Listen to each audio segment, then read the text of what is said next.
Hello, everybody. Happy Friday. Hope you guys are excited for a 3-day weekend. I know we kind of are. But if this is your first time joining the show, I'm Angelo. I'm the Senior Interactive Media Specialist here at NETGEAR. I manage the YouTube channel, the Twitch channel, and a lot of the content that goes across pretty much all social channels, Facebook, Twitter, Instagram, for NETGEAR Business, and Nighthawk Gaming. That's me in a nutshell, and I guess we'll kind of go around to introduce everyone as well. Okay, I'll go. I'm Michael. I'm Tech Marketing Manager. I do a lot of the NETGEAR events, and I also get to play with a lot of the cool hardware that we have. Who wants to go next? I'll go. I'm Darren. I'm Tech Support Specialist and Community Moderator. So if you need help, come to the community. We should be able to help, or some people in the community be able to give great suggestions. Hi, I'm Ben, Zardy Ben, the Nighthawk Pro Gaming Brand Experience Manager. You can see me floating around on social media. I'm here to answer questions, and looks like we already got questions rolling in on this Memorial Day weekend edition of Tech Support Live, NETGEAR at Home. Awesome. Yeah. Hello, Abdullah. Hello, Kumar. I believe Kumar's he's came on to one of our shows in the past. So this is something that we do. This is something we do every Friday from 12 p.m. to 2 p.m. So if you guys have any questions whatsoever within your own network, or you're looking to upgrade your equipment, or really you just want to ask NETGEAR, this is what we're here for. So drop those questions. We'll be here for about 2 hours, and we'll get to them as soon as we possibly can. So I guess I'll start it off. So we have Abdullah. He has one question. When will you release a new strong Nighthawk router Wi-Fi 6? I'm assuming a Nighthawk Pro Gaming router Wi-Fi 6, because we do have strong Nighthawk routers that are Wi-Fi 6, but not in the Pro Gaming. Yep. Gosh, how can I put this?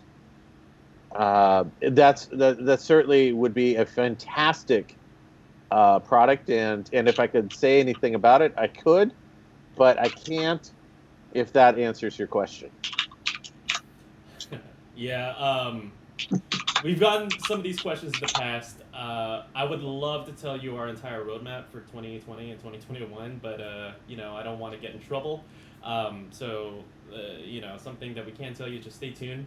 We are actually in talks with our product teams and even our software development teams as well. So if we see these comments, this is something that we could hand off to the people who actually design and engineer these products. So we've been seeing a lot of demand that comes in for Wi-Fi 6.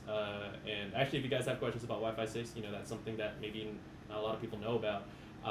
But we're seeing that demand, and we'd love to pass on that word. So stay tuned. That's all the best I can get. All I can say is stay tuned. Watch our social media very, very closely. We do have a lot of cool things coming. I can say that. I just can't tell you when or what they are. Awesome. Well, thank you, Abdullah, for throwing in the first question. So we got a next one from Gareth. Okay, MK63. Can both satellites have wired backhaul via switches? Initial setup wireless or wired to switch? When deployed, will wired backhaul be used automatically, or do settings need changing? So about 3 questions, but would anyone like to take a stab at it? Well, for the first part, you should be able to do the wired backhaul through switches, because especially with dumb switches, all they're doing is they're acting like traffic cops. So the router will be able to find the satellite. The initial setup, wired or wireless with the switch, you can do it wired for the initial setup, and that's not a problem. I've set up a couple of satellites that way, just starting off with them being wired. And you shouldn't have to actually automatically or have to go and change the backhaul to the wired. It should recognize the fact that it's actually wired in. Awesome. Cool. Pretty comprehensive. Thank you, Michael. I know you get a lot of compliments on the show for your for your knowledge, but you killed it again this time. For my lengthy answers. Yeah, of course. But thank you guys. I see the questions coming in. Again, we want to be able to answer all these questions in detail. So if we start lagging behind, either yell at us, or if you like that, we want to give you that quality experience here on the show. So we'll be going through these as fast as we possibly can. All right, we got our next question coming in from Toby. My Neckyard RBS50 won't pair and also won't reset to factory default. Anyone like to take a stab at that one? Well, if it's not resetting to factory default, that's a big problem. What you can do is normally with factory reset, they say hold it in for 15 seconds. You can actually try doing it for longer. Do it for about 30 or 45 seconds. That might reset it. If it doesn't reset, then if it's not pairing, there's probably something wrong with the unit, and I'd contact support so you could see about getting an RMA for the satellite. Yeah. And also, I just want to tell you, feel free to put in any follow-ups. Again, we'll be here until 2 p.m. Pacific time. So I'd like to kind of understand when you're saying it won't reset to factory default, if it's just not responding to this little paperclip that you could hit that reset button. I'm curious to see if it's just not responding, or if you're running into something. Maybe it did reset and then you're able to log back into the router and it didn't actually reset. So if you could hand us a little bit more information, we'll be able to help you out there. I'm just kind of surprised that it won't be able to factory reset, because that ends up sounding a little bit more like a hardware issue. Yeah, there's a follow-up from Toby real quick. The white light on top of the satellite keeps flashing, which sounds like it's not connecting. Do you guys know, are you guys really in tune on the lights, what a white flashing light means on the Orbi satellite? Give me a second here and I can get the... So, God. Yeah, let's go ahead and find the white flashing light, and we'll continue to help you out in the show. Let's kind of double it up. So this is also another Orbi question coming in from Kumar. He's looking for guidance on TFTP with Orbi. Does anyone have any insight into TFTP? There's no specific guide for it, but I did just post a link in the chat which explains how to upload firmware to a NETGEAR router using TFTP, and Orbiax, similar to the NETGEAR router. You might need to go to router or orbilogin.net when you're trying to log into the router, the Orbi router. But other than that, you should be able to use that guide that takes you step by step on installing the TFTP client and then what you're supposed to do to try to upload the firmware. Cool. I was able to find the lights on the Orbi. So pulsing white means the router's trying to boot up, or it's trying to sync. So it's having a hard time completing that sequence, I'm guessing, if it's never switching off from pulsing white. Yeah, one of the things that you can do that we've talked about a couple times is bringing that satellite closer to the router and then moving it to like its position where you want it. Just to make sure that it does sync up and everything's. So bring it into the same room. Is that correct, Michael? That's correct. And also, one thing to take note is with that flashing light, does the light ever go off? Because normally when it's trying to sync with the router, it's going to time out after a certain amount of time, and the flashing light's just going to stop because it doesn't just keep trying to ping forever. And if the light is continuously flashing, it means it's caught in some sort of a programming loop, and it's not able to get out of it.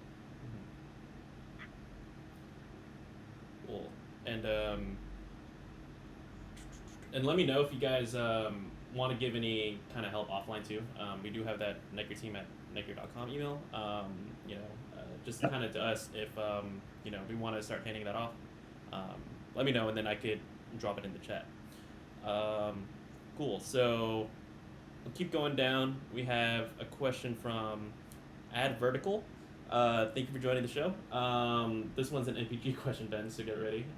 Hey, I have a question regarding the Xr700.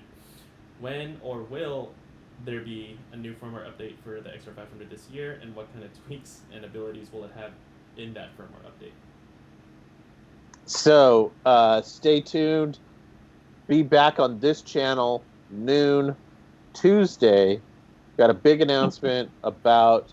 Well, we can talk. We'll talk a little bit about it about Duma OS 3.0. So it's going to have a bunch of new features, bunch of new abilities. One of the coolest things is instead of the aperture of the geo filter right now, you can actually draw where you want your filter to be, which is geofencing.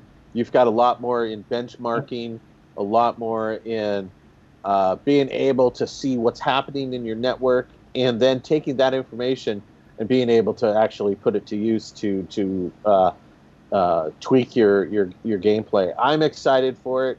I'll be talking with Luke from NetDuma, and we'll be talking for about an hour. We'll try to get as many questions and as much information out there as possible.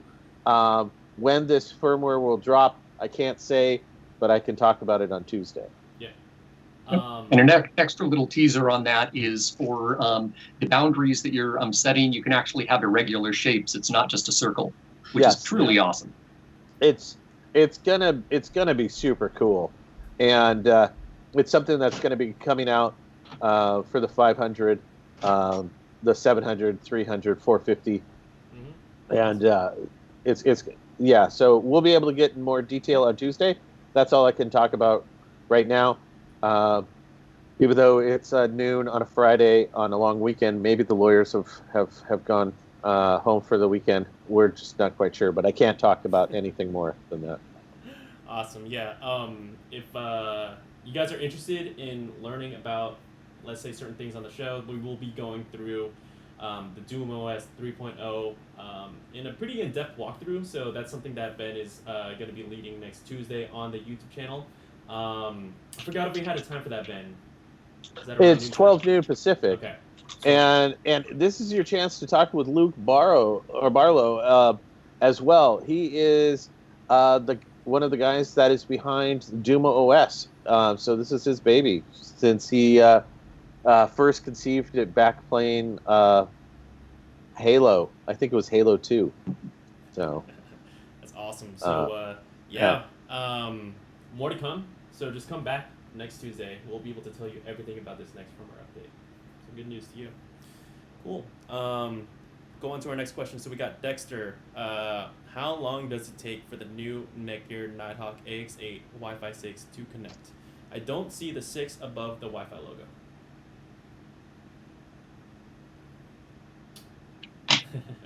So I'm not sure exactly what he means by the Wi-Fi 6 above the logo. Does anyone else know? I think I might have an idea. So I believe, let's say on your, and correct me if I'm wrong, Dexter, but let's say on your iPhone status bar, there is that Wi-Fi little 3-band thing, right? Little icon. And I believe I remember kind of seeing this a little bit in the past when Wi-Fi 6 was just going to roll out, that kind of the way that you see LTE as your status icon, it's eventually going to change to 5G. And I saw some talk about when you have a Wi-Fi 6 compatible device and you're connected to Wi-Fi 6, that little icon is going to change. Correct me if I'm wrong, Dexter, but that's kind of the idea that I got. First thing, just to kind of take a stab at that question, if your AX8 is already set up and you're getting Wi-Fi from there, that's all you have to do. My next question would be that so what happens is that you have the router ready, but certain devices need to roll out with that Wi-Fi 6 chip in order for it to be compatible. So you might not be seeing that logo yet, just on a number of 2 factors. Check to see if the device that you're connecting to Wi-Fi is a Wi-Fi 6 compatible device. Devices like the iPhone 11 Pro, the iPad Pro, I think the new Samsung Galaxies, and I think a few laptops, they're already rolling out the Wi-Fi 6 chip. But even if you don't have a Wi-Fi 6 compatible device, don't worry, you're connected. You just might not have that logo. Also, I have an iPhone 11 Pro. I know it's a Wi-Fi 6 compatible device. I have an RX200, which is a Wi-Fi 6 router at home. But I don't see that logo. You know, I don't know. Maybe that was just kind of like, you know, a tease to kind of hype up Wi-Fi 6 back in the day. But that's kind of my take on that question.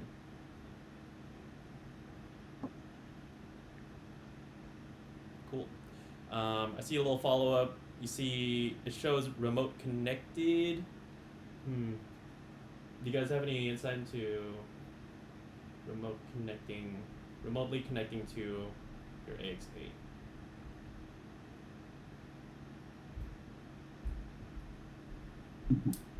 Who's asking this question? This would be Dexter. So, yeah, let us know if you're having any issues whatsoever with the Wi-Fi. If you're remotely connected, the way that I kind of imagine that is that I could connect with the Nighthawk app to check on the router to make sure that it's working properly. If you're remotely connected to it and you could manage your router and you're getting Wi-Fi from your router, you should be good to go.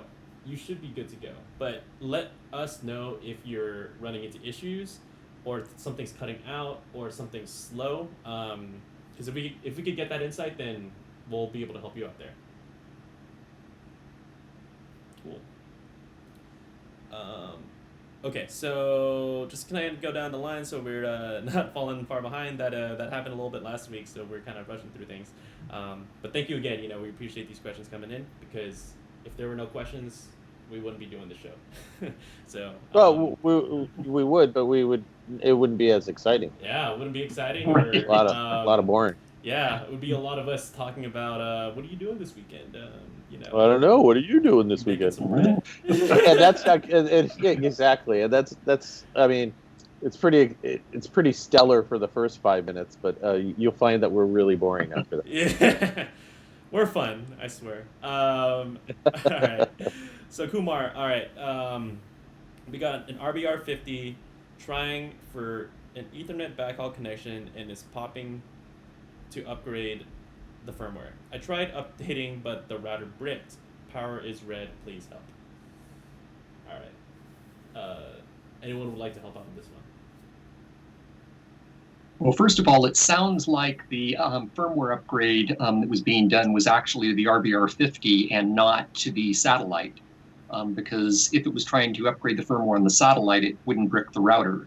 It would brick the satellite if there was, a problem and something bad happened. If his router's power light is red, it might have been trying to upgrade its firmware, and bad things happen.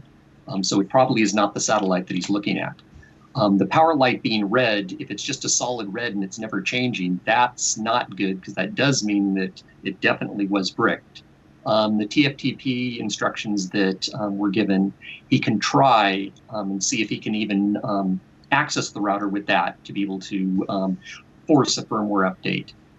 If that doesn't work, then that probably needs to be replaced through support. What do you think, Darren? Yeah. Further down, he says the TP failed for him. So yeah, your option now is probably contact Netgear Support, and if it's still under warranty, we can get an RMA out to you. Yeah, Kumar. We have some instructions in the description on how to open up some support tickets. So yeah, unfortunately, this seems like a hardware issue that we can't technically, can't give you a router over the live stream. But if you're able to put in a support ticket, and if you're under warranty, we'll be able to help you out there. All right. Hey, Matt. So, Matt, thank you for joining. Believe you were on the stream last week. So, awesome. So he's glad to see that he could get an answer to the issue he was getting on the 2.4 gigahertz network. He's wondering if he should change the channel similar to how he changed to a higher channel on the 5G network. So, if he's looking, go ahead. Yeah, I was going to say, if he's looking for the best channels to go to for the least amount of interference, then doing channels 6 or 11 would be the best ones to change on the 2.4 gigahertz. Cool.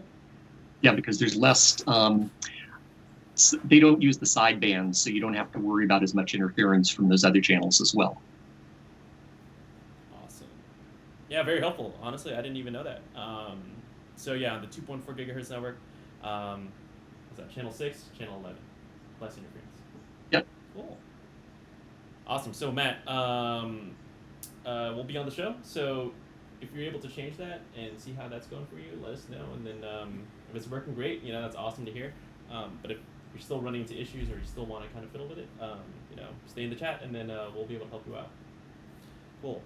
So, all right. So Kumar, we're back from the KB article, unable to get a response. Yeah, please put a support ticket and kind of keep us updated on that. Toby, he was having the issue with the white flashing light. Tried placing it a foot away, still the same thing. The light never goes off. And I believe that is the last comment that we got from you. Mm-hmm. Yeah, one thing I would recommend on that is make sure you're actually giving it enough time. Sometimes that sync can take longer than expected, where you'll wait 2 to 3 minutes and the light will keep flashing and you think it's, it just is not going to sync. I would give it, say 10 minutes since you're having problems with it already connecting up. Try doing the sync again, let it sit there for 10 minutes, see if that light ever goes off. If it doesn't, then yeah, it's stuck in the sync mode. But I have ran across times, especially when there's a lot of Wi-Fi interference, that satellites I've tried to connect up can take a long time to get that initial connection set up. Awesome. Yeah, thank you, Michael. Again, very, very good answer. Yeah, Toby, so yeah, keep us updated. I know some things could be, takes a couple steps, but, we'll be here to help guide you through that. All right, so we got Retro Kings, ZZ. All right. Yeah, I've been trying to help him in the chat. He's got an Xr700 that he needs to have. He's having a NAT issue with the PS4. I dropped the NAT guide into the chat. That's probably the most comprehensive guide for fixing it, as far as getting open NAT. He said that he had problems for the year that he's had it with loads of tech support, but couldn't get an open NAT for Call of Duty, even with the open ports. Let's see. Everything's done remotely through one of your tech guys. I'm just lost and need to sort it out so it works. I can't. So, do you want to take a stab at that, Darren? Yeah, maybe you've opened the ports on the XR500, but you might not realize that maybe your ISP modem has a router built into it, and maybe it needs to be disabled or bridged, is my guess, if he's still having NAT issues with the ports already open. Or he could try to put the PS4 in the DMZ to make sure everything's open, and try to check, see if he gets open NAT that way as well, which we have a guide, a KB. If you type Netgear DMZ, you should be able to find it, about putting your consoles in there and see if that works. But also always check to see if your ISP modem has a built-in router, which could be the issue.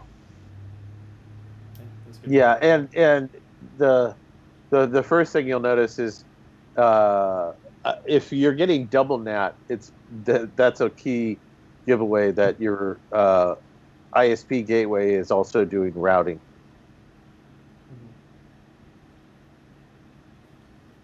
Yeah, so let us know. I see that you also had a comment here saying you have a replacement sent as well. So if it's on the way and you're still waiting for it, set it up, and I would say try, if it was a hardware issue and you're doing the same exact No, steps, he already had a replacement sent out. DMZ is on, ports are all open. What is in bridge mode? Is the XR500 in bridge mode, or is your gateway in bridge mode? That'd be the next question. Because if the 500's in bridge mode, then of course it's not going to be working for you. Yeah, keep us updated. And then Army of T, thanks for joining from Twitter. You had issues with the 700 internet ports only going 500 Mbps, but when I connect to just the modem, I get 950 in the router settings and shows 1,000 on the ports. The ports are gig, so why is he getting on the 700? Why is he getting only half that speed connecting on the ports?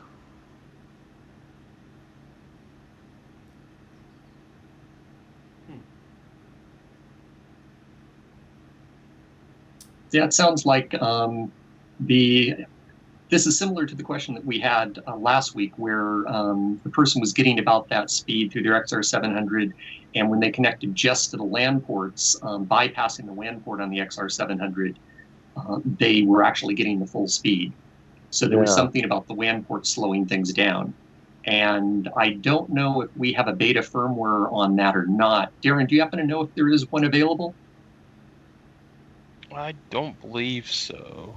I mean, Ben might know. We don't have a firmware for the Xr700, do we? No. But the Duma 3.0 is going to be rolling out pretty soon. And, yes, and it's going to be rolling out. It won't be immediately available for the 700, but it will be coming. Okay. So, that's your next best bet. Like, at least in terms of the firmware. Obviously, we want you to be reaching your full speeds. If it is a firmware issue, and that's what's kind of chugging your speeds down, keep a lookout for Doom OS 3.0. That's going to be a big launch coming up pretty soon. But yeah, I mean, besides waiting. I find it odd that it's like just half speeding, through the port. Is that something that maybe he could drop us a line and we can figure it out in a more of a longer form tech support situation here? Yeah, I can drop that. Yeah, line. Maybe.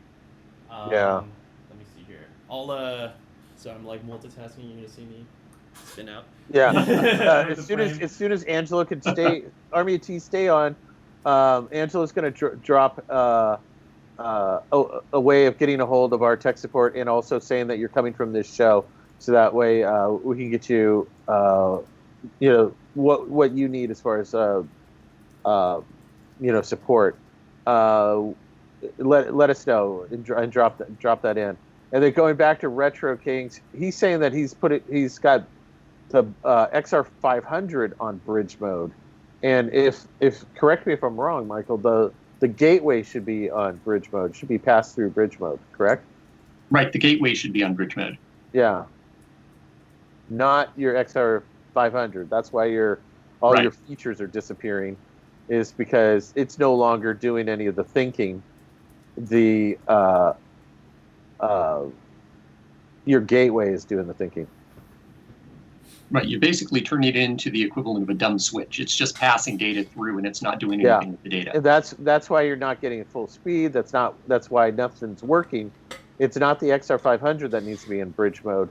It's the one from your ISP, from your internet provider.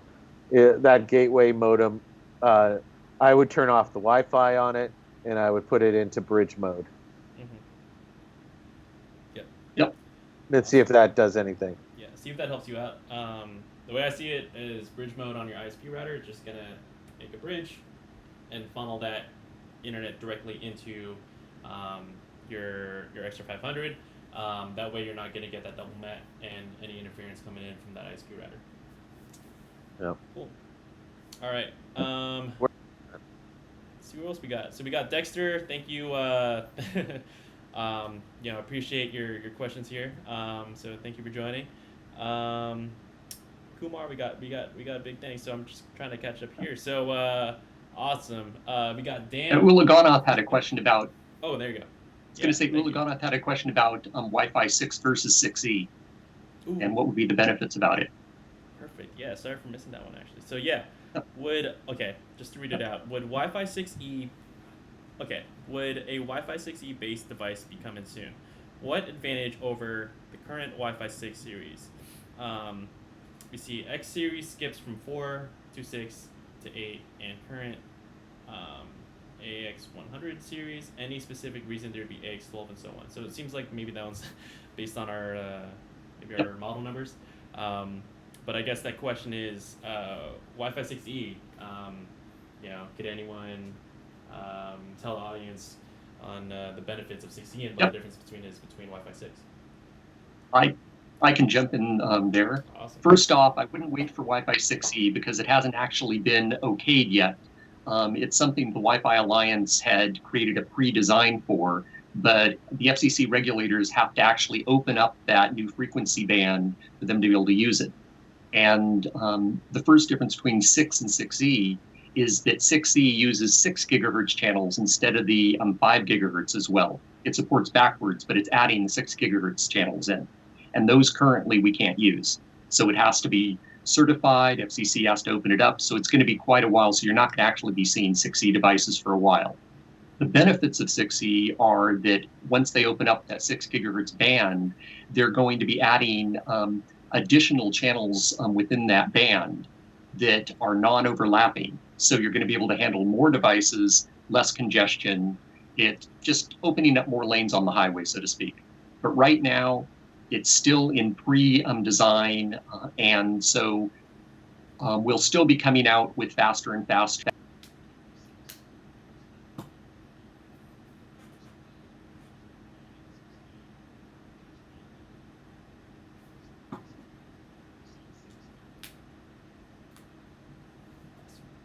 Hey, sorry guys, I actually got to,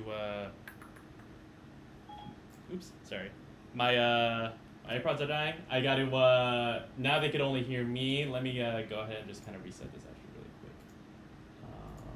Yeah, sorry about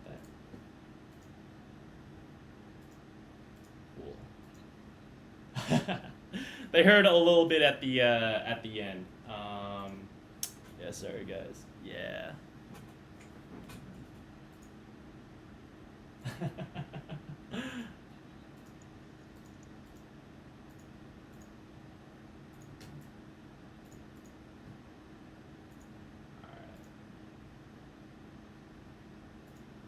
No. Sorry, guys. Let me go ahead and fix this one.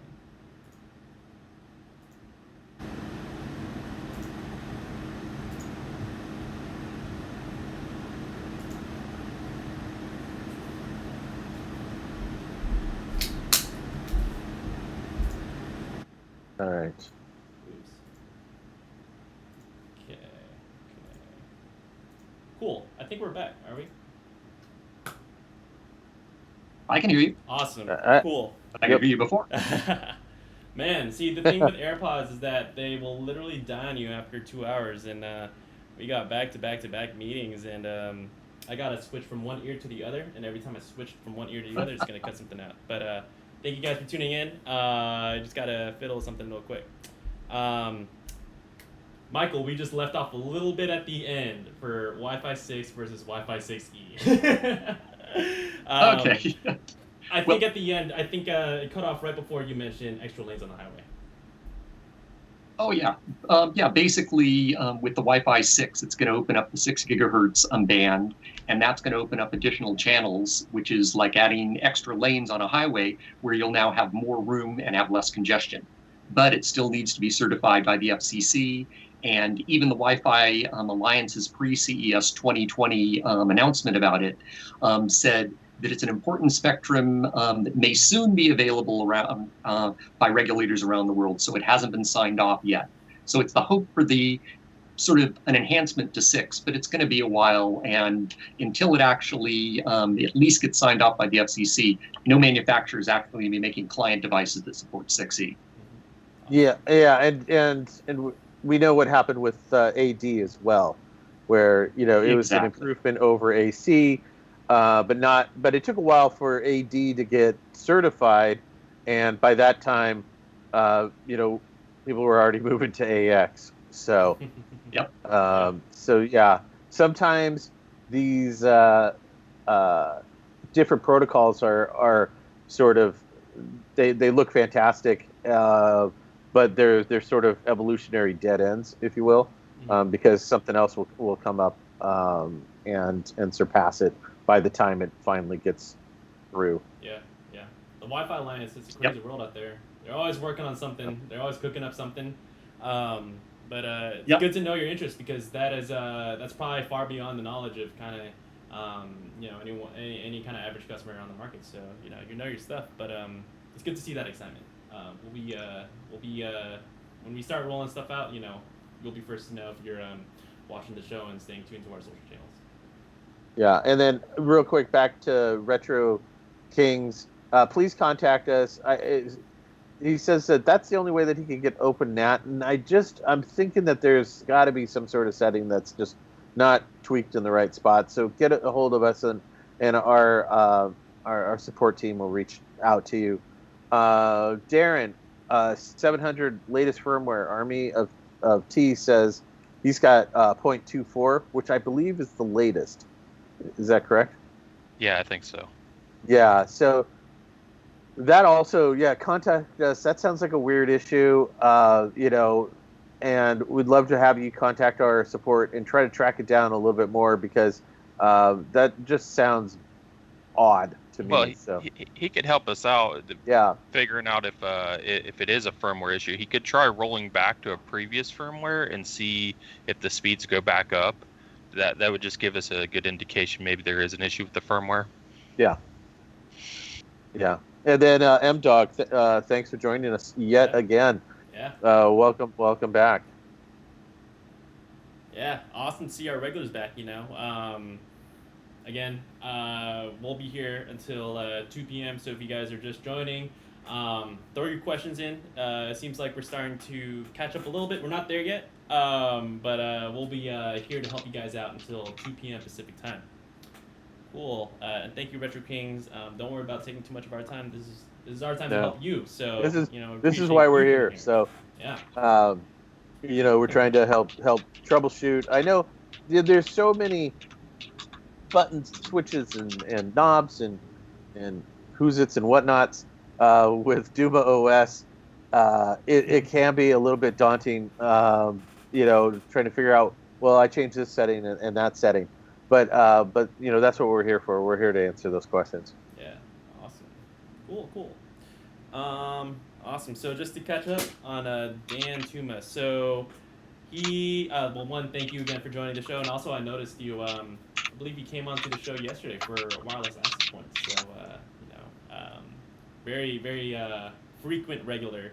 So thank you for joining. I have an RAX 50. Only issue I get that I wasn't having before I upgraded is that my Fire Stick, my Amazon 4K Fire Stick, has been getting an error. Connected with issues. Any idea why that would happen? And it clears up after about 4 minutes. That's an interesting issue. That's actually one that I haven't really heard. It could be an IP conflict. It could be obtaining an IP that's already in use, and then it resolves itself after 4 minutes. So maybe he could go in and reserve an IP for the Fire Stick in the settings of the router and see if maybe the connection will happen right away when he boots up the TV. So would that be kind of like setting a static IP, or? Yeah, static IP. Okay, cool. Yeah, the address reservation settings within the router. It should have the Fire Stick listed, and you should be able to reserve that IP address for it if it is connected to the router already. Oh, that's a pretty good answer. Actually, I wouldn't have thought about that. Yeah, try it out. I believe there's a couple articles actually, so we kind of have a little bit of time here. I could drop one in if there's actually any KB articles out to setting up a static IP on any of our Wi-Fi 6 routers. Yeah, I'll get you that KB here, so we can get it to them. Awesome. And then Danny will be able to help you out there. Yeah, I mean, it seems like it clears up after 4 minutes. Again, not really the best kind of experience to have, especially when you're, I believe you have a lot of things wired up, or I think I remember you had a lot of IoT devices. Yeah, I think so. Network. So yeah, we want to get that kind of cleared up for you, but we'll send you an article, try it out, and see how it goes. Cool. Oh, and I just got it from you, Darren. Let me just drop that in right now. Wow. Are we caught up? We're almost caught up. I think there's a couple more that I got from, I think from Kumar, actually. Just a couple more. Want to limit the bandwidth with the router traffic meter for bandwidth control. I guess that is a question. Can you... I mean, there's ways of doing it. I mean, with Doom OS and the MTG stuff, you can control bandwidth per device. Mm-hmm. I don't think you can do that with Orbi. I know on the Nighthawk app you do have traffic meter, but I'm wondering if there's a way to set up from the traffic meter to automatically control, or maybe, I guess, I won't say throttle, but have a little bit more control over the bandwidth that's going in and out. Yeah. But I don't believe on the Orbi that you can actually do that, where you want to actually go and adjust the bandwidth per device. Yeah. It is a good pitch for Doom OS, because I know for sure that's what that's meant for. Because just in the gaming world, when something's starting to suck up bandwidth in your gaming, you want to be able to have control over whatever this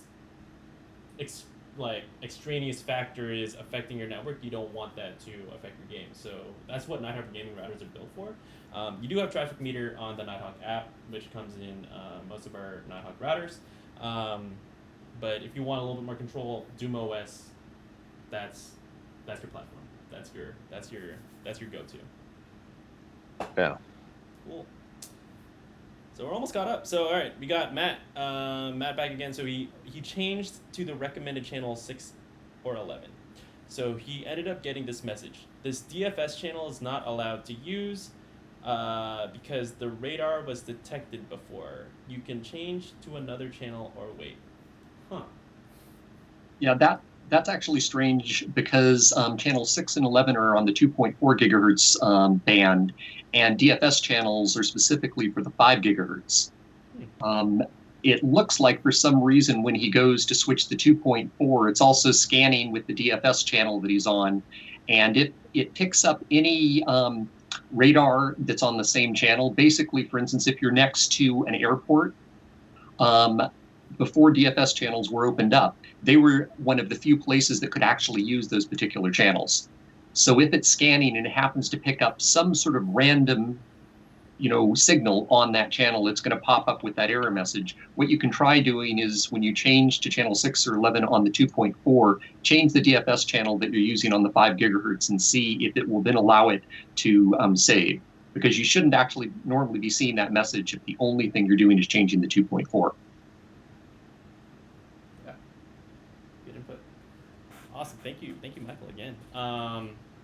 Yeah, Matt, go ahead and check that out. That would be interesting if you're trying to change a channel on the 2.4, but it's giving you a DFS error. It shouldn't be happening. Yeah, I wouldn't be surprised. Yeah, I wouldn't be surprised if the router doesn't scan both channels when you make a single, or both bands when you make a single channel change. Because I know when you make that channel change and you save, the router itself is basically sort of rebooting that app, which means it would probably check both channels at the same time. For both bands. I know we were talking about Smart Connect a little bit last week. I don't think that would have a factor in here, huh?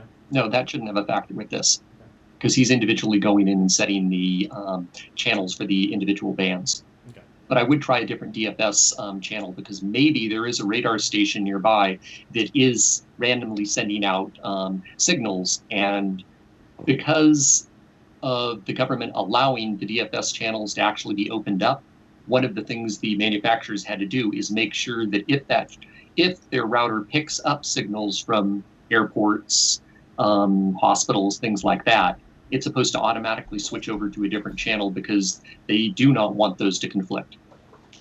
Awesome. Cool. That's something you're not going to find in the user manual. So, so very good stuff. Awesome. Yeah. So Matt, try it out, and we'll be here on the show to continue helping you out in case you have more issues with it. Cool. All right. So catching up a little bit, we got down to, all right, James, you're next up. So why does my Neckyard Nighthawk keep kicking me out of my iRacing races? It's a gaming question. Yeah, I asked a question there. We kind of need a little bit more information. We need to know what model of Nighthawk router that you have, whether or not it's a Nighthawk router or a Nighthawk Pro gaming router. And and then iRacing races, so you're getting kicked out of the game. Just wondering, it could be a couple things. So we just need to know what product you actually have before we can really kind of dig into that question. You forgot to ask the most important question. How good are they at iRacing? True. If you're too bad, maybe you just got kicked out of the league. Ouch. That's a burn. Michael's getting cold. I think Army of T's got a couple updates. Under system info, it says V101.20. Then when I go to firmware updates, it shows that the newest version. So I'm confused as to which one I have. So I'm curious if problem is having that. I don't see why my. So I'm curious if this is probably the problem that I'm having, where I don't see why my speeds would be affected. Yeah, it could be a corrupted firmware issue here. Because the system info is showing 0.20, but he has updated to 0.24. Darren or Michael, how can he roll back to a firmware, or is this going to be one of those where you're going to have to manually FTP the firmware in? If his unit is still up and running, which I'm assuming because he can actually get to the system info and he can go to the firmware updates, is you can go out to the NETGEAR support site and search on your model of router, and then you can go into downloads, and it will not only list off the current firmware, but it usually lists off the last couple of firmwares. And so you can download one of those firmwares, then do a manual update, and that's how you can do an easy rollback. Yeah. Let me see if I can find a link to the Xr700 firmware. And then it is 0.20 is the latest on our support site. Yeah, he's got but he used the beta. Yeah, he may need just to reflash the most current firmware rather than the beta. Yep. And that would actually explain why he's seeing the system info is the 120. Is if he's got the beta in there, unless the engineers actually went in and recoded where it's pulling that number out, which they may not have because it's the beta at this point, it's going to show the last or the highest official version that we have out. I've seen that happen a couple of times, and it's just the engineers didn't go in and flip a couple of bits to change it to the new number.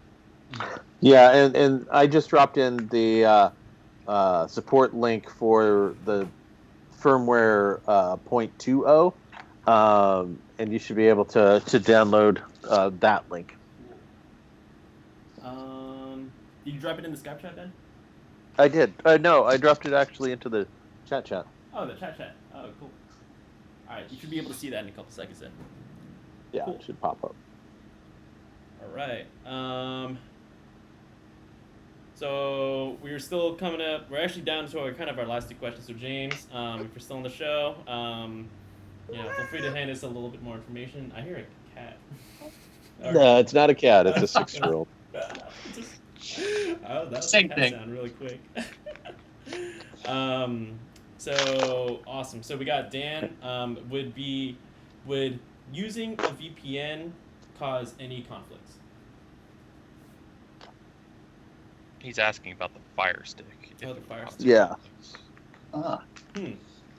VPN and the Fire Stick. What was the issue with the Fire Stick? It wouldn't connect for 4 minutes. Yeah. Yes. Yeah, I was having issues connecting with Fire Stick in the last couple days. I don't know if that's been in the last couple days.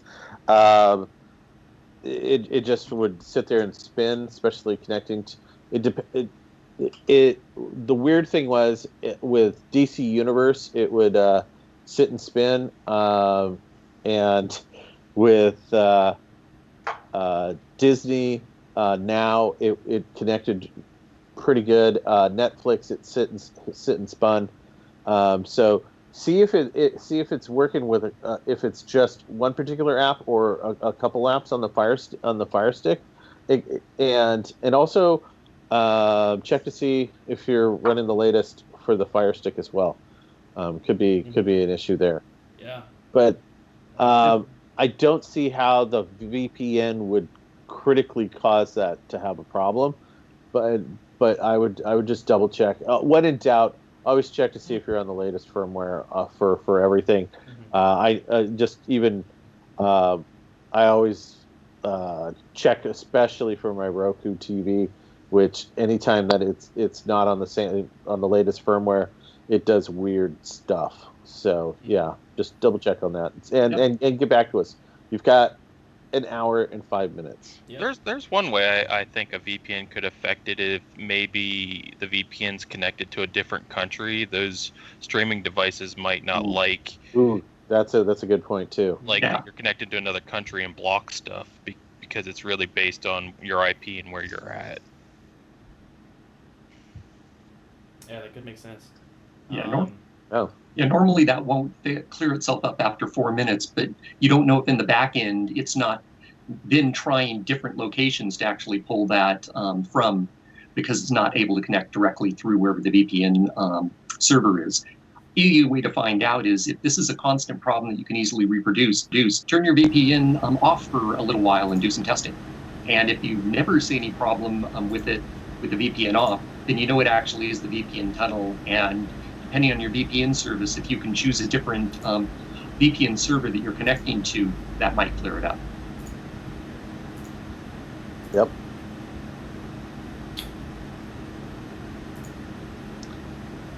Okay, where's that put us at? That catches us up, doesn't it? Yeah. M-Dog, reached a lot. Yeah. Yep. Looks like Army didn't get a... Oops. It looks like Army didn't get the link from Angelo of where to contact us. Oh, yeah. You want to drop that back in?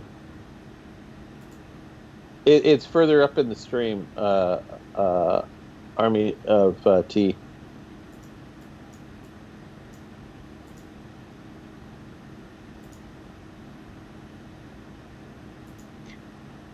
Yeah, it does look like we're caught up now. Yeah. Uh-oh, did we lose Angela? Angela, are you there?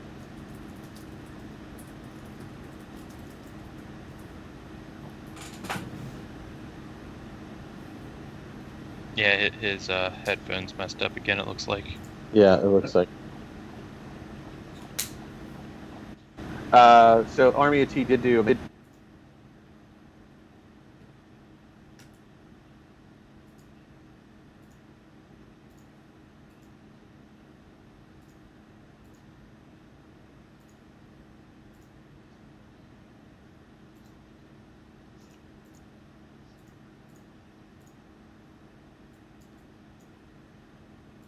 Sorry guys, I have to fiddle around with this one more time.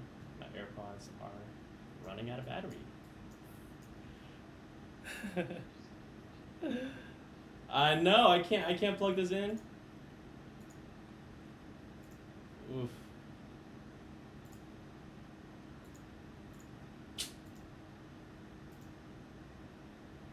For those of you, Friday's a big meeting day early in the morning for a lot of us on this team. Yep. And so my Bose would do its best job to try to push its battery to the Sorry guys, you might be able to hear this, but AirPods, don't use them for streams. I mean, I've always been against wireless products when it comes to gaming. Never wanted to die in the middle of doing something. Yeah, I have to say, I have had several critical moments lately in Warzone where my Xbox controller, dies out on me. I got to replace the battery. Lucky for me, about spare.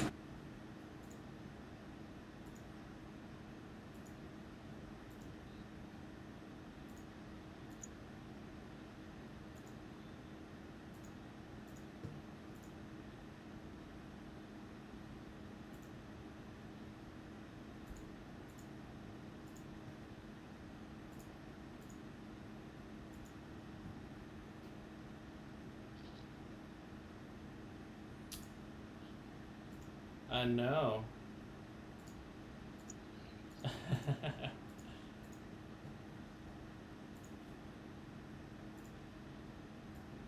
I am back.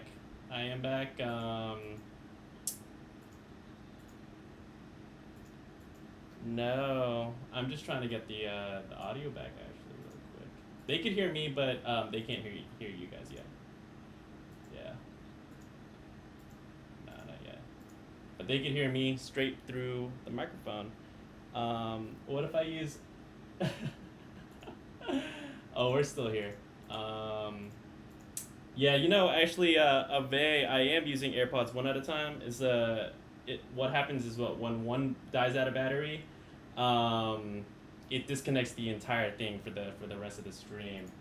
So I just have to kind of fiddle around with this. But thank you guys for staying patient.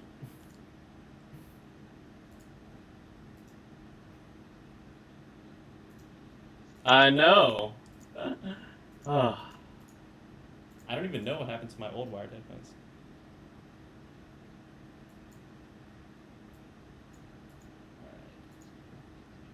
All right. You guys could start brainstorming.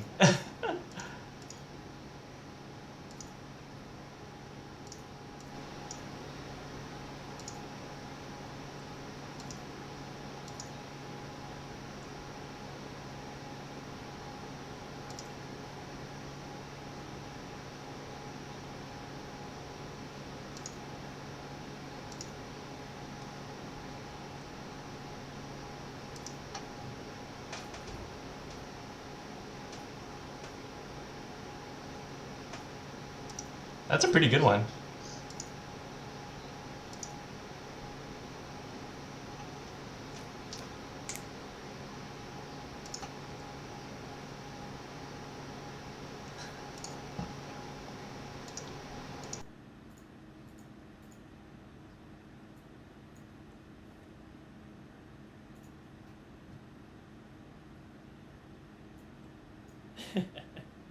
We got censored. We straight up got censored. Oh no. Let me try one more thing. I thought it was working for a quick second, but no, apparently not. Are we back? Okay. Are we back, guys? Chat, tell I us don't know. what's up. Are we back? I think we're back. I think we're back.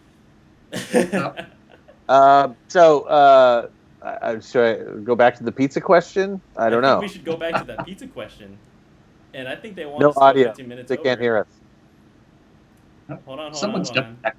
I think there might be a little bit of a delay, but I see audio coming in on my end, for sure. Okay. All right. Is it going to be in like 3, 2, 1? All right. Well. Okay. I think we should go back to that pizza question because. Okay, so I'm going to go back to the pizza question, yeah, I don't know because I'll tell the pizza answer, and then nobody will hear me, and it's such a great answer. Okay, so pizza, I love right thing on. Okay, now we're back.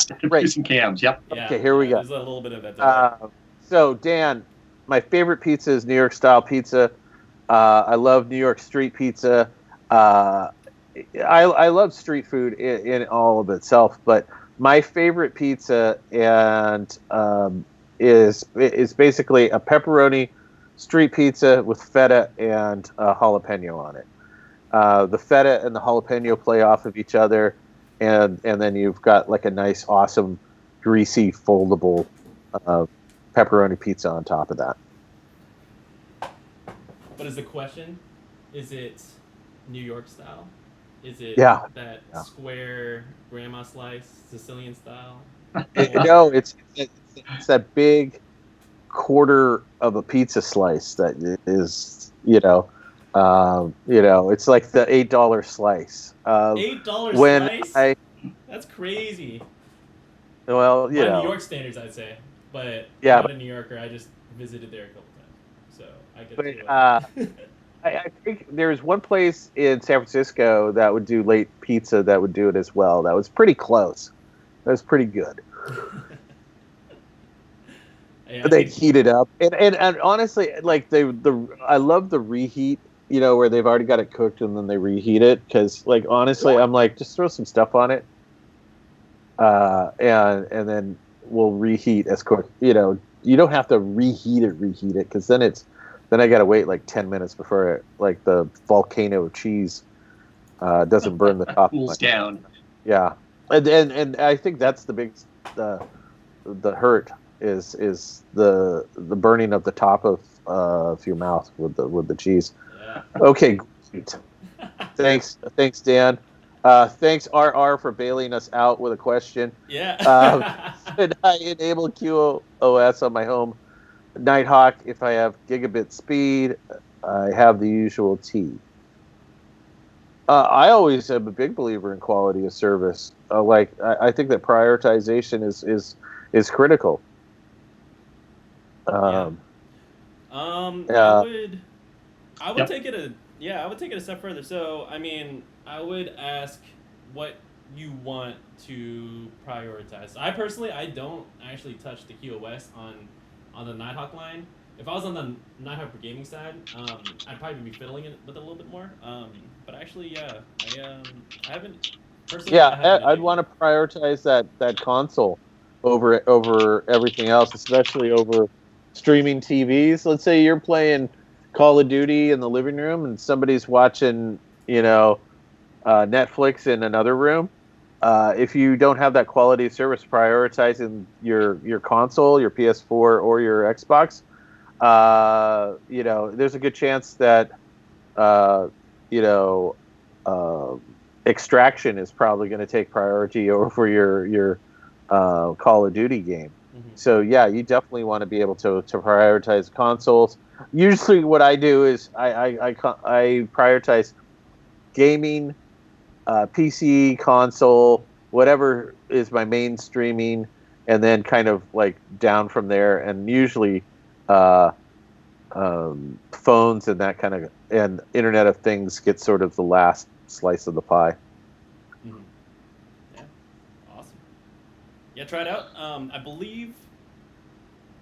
Correct me if I'm wrong. Can you do that through the Nighthawk app, or is that QoS? Do you have to enable that through the GUI? I believe you have to go through the GUI for those advanced settings. Mm-hmm. Is that correct, Michael? I believe so. Yes. Mm-hmm. Yes. Yeah. Yeah. So, RR. Yeah. I mean, I would say you never know until you try it, but I would say go ahead if you think that you will see a benefit from prioritizing, especially a smart TV when you're streaming.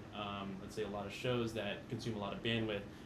Same thing with, let's say, a laptop or a desktop computer, and then kind of putting down at the bottom, like, let's say, IoT devices, things like your Alexa devices or your voice assistants. Those are only sending like little tiny packets, but very infrequently. I have to kind of brush up on that, but you'll be able to prioritize your higher bandwidth consuming devices and then deprioritize, I would say, your IoT devices, where you'll be able to stream without any lag or any dropouts. But it shouldn't slow anything else down. Yep. Cool. All right. Jaime is asking, should I scream this because it's in all caps? Is a Neckyard X10 a good router? I have a PS3, play GTA 5, and it's his favorite game. Cool. Is X10 a good router? Yeah. Who wants to take a stab at that?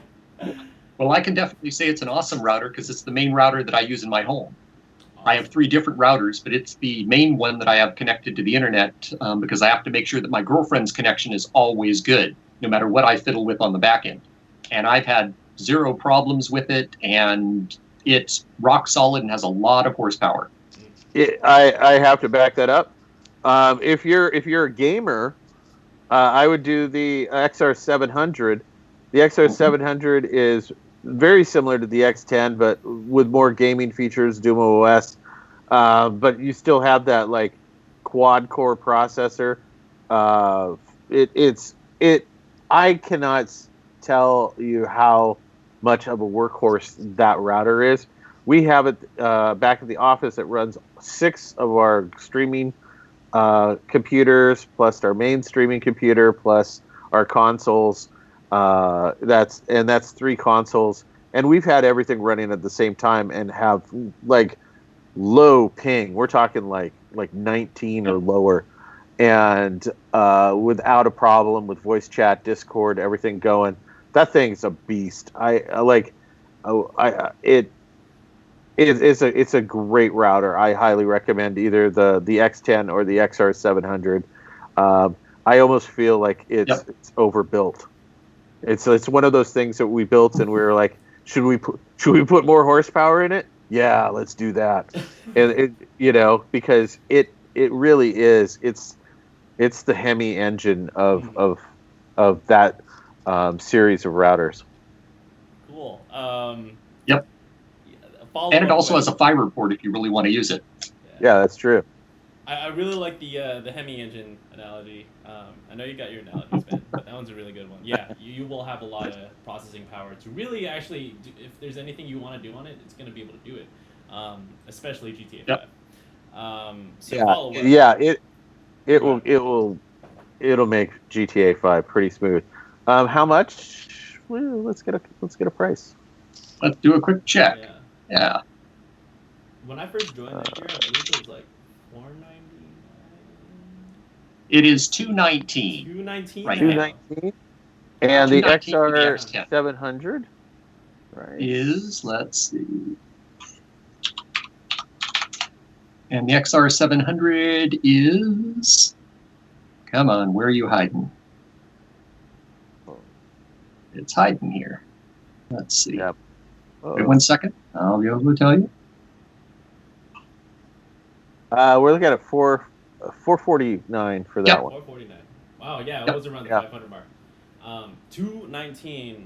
That's a pretty good price for the. That's a pretty good deal. I would pick it up. It's also got the capability of being a Plex server if that's strikes your fancy. Oh yeah. Oh. Mm-hmm. Yeah. Up until the time that I turned my ReadyNows into the Plex server, I was using that as my Plex server. Yep. Oh, Dan, you sneaky guy with your question on the release date for the M5. There isn't a stream that goes by that somebody tries to sneak that question in. It's coming. We want to say when it is, but we can't because otherwise they'll pull I think they. Well, actually, we were about to tell you, and then the sound went out earlier. Oh, yeah. That's right. Yeah, so we did, but the sound had just gone out. It just went out. But that was man. Yeah, that was some good information that we had back there. Sorry, we can't repeat that. That was we forgot. Okay, and then Army, he's downloading. He's rolling back to 2.0. We'll see if that works. Yeah. RR. Is updated? No, not yet. But RR is got a great question. And I'm gonna let Michael take this one. Yes. Mimo. What is that enabled? I'm not clear on what it does. I have to say, not a lot of people are very clear on what it does, but Michael can clear that up. Yes. Yeah. MU-MIMO stands for basically multiple in, multiple out, which means that it can have multiple streams going in and out at the same time. So it allows it to talk to more devices at the same time, which means it reduces lag on the devices if there's congestion at all. And yes, you definitely want that enabled because that way, especially in today's world where you tend to have a lot of different devices running at the same time, you want to be able to maximize the maximum number that the router can talk to. So yes, definitely enable it. Mm-hmm. Awesome. Cool. And we got an update from Jaime. $219 is in my price range for the X10. Not a bad deal, guys. Oh. Yeah, and I think you'll love it. It's an awesome. Yeah, router. I think if you go to netgear.com, I'm trying to find you the link. Sure. Mm-hmm. But actually, since it's my first time rolling the stream, let's see first time rolling to Chrome view. Let me know if you guys can see this, but I know you guys are kind of like behind the wheel, or let's say in front of the wheel, but I got the NETGEAR site actually in front of me. So just to kind of give everyone in the audience, so this is our storefront. This is something that we actually rolled out relatively recently, but this is where you're gonna be able to get direct sales from NETGEAR. You'll go straight, if you buy something on the storefront, it's gonna go straight from us to you, rather than going through Amazon or going through Best Buy and whatever these other actually any e-commerce site. But if you go to it popped up. Yes, Yep. for routers, you'll be able to find the latest prices here for anything on the X10. And if it's your first time shopping with us on the NETGEAR site, you should also be able to get 10% off. Which is cash.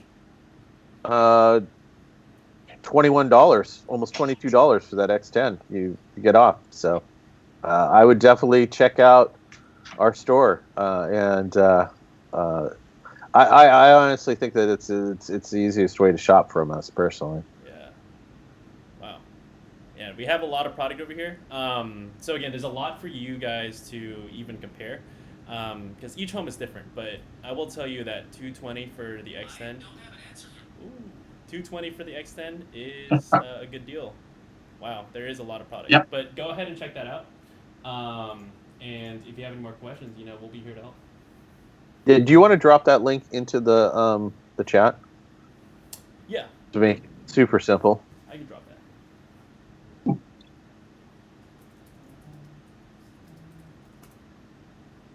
All right. Oh no, we've caught up again. We did magically, he disappeared. Oh no, I see his ghost now. Uh-oh. Where'd he go? He's kind of there, kind of not. He's been absorbed by his background. Oh, did I get absorbed? Oh, I popped out. You did. Pop out. You got absorbed. Yep. All right. So, let me send over that link, actually. I've got a question. Oh, here. Oh, we got it. There we go. Actually, Bond James. Uh-huh. Or is it James Bond or Bond? James Bond. Is there an advantage to buying a combo modem Wi-Fi versus a separate router and modem? I like to get an AX80. Definitely, there is an advantage versus the combo. The combo is always going to be sort of, correct me if I'm wrong, guys, but I always feel like the combos are always sort of like yesterday's news put together, almost like a compilation album, if you will, where it's a couple of other, it's an older modem, an older router, Wi-Fi system, kind of put all together into one sort of device.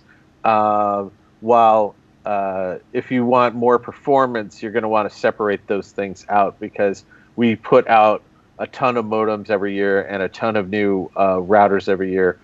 How does and so a squirrel? I'm sorry. I know what you saw. I know. We'll get back to you, M-Dog. But I would say for performance, if you really want performance and get the best, the thing is that you're able to have the flexibility that you can swap out the modem at any given time, or you swap out the router, which is going to give you a longer life over your entire network. Usually those gateways, are they're good for average, I would say, but they're going to be all things to all people, and so with that, you're going to see, maybe in your case, if you're a gamer or you're a streamer or you're trying to run a business or something along those lines, you're definitely going to there's going to be gaps where that gateway is not going to do what you really want it to do. I kind of like. Yeah, they usually try. There's compromises when they merge the two of them together. There's certain things that they usually have to get rid of to be able to squeeze both of those products into one. And upgradability is one of the big ones, as you mentioned, is that if you decide you wanted to upgrade the modem portion or the router portion, you have to replace the entire thing, and you may not get the best on either side because you're trying to get a combo unit.